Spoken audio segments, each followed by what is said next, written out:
ప్రజలే తనకు దేవుళ్ళంట, ఈ నర్సీపట్నం తన ఇల్లంట. ప్రాణం తనలో ఉన్నన్నాళ్ళు ఈ మట్టిని విడిచి పోనంటాడు. మాటే ఇస్తే నిలబడతాడు, మన మట్టి కోసం ఎగబడతాడు.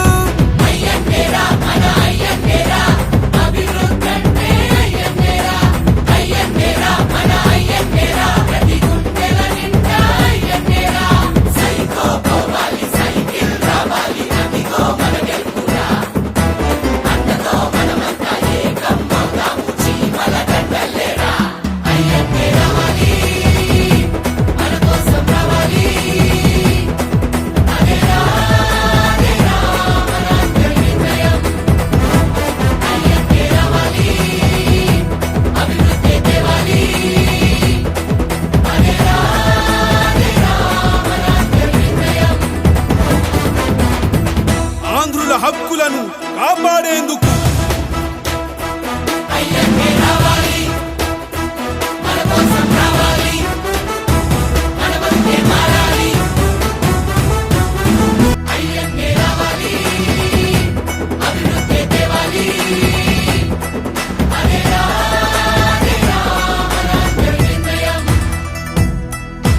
ప్రజలే తనకు దేవుళ్ళంట, ఈ నర్సీపట్నం తన ఇల్లంట. ప్రాణం తనలో ఉన్నన్నాళ్ళు ఈ మట్టిని విడిచి పోనంటాడు.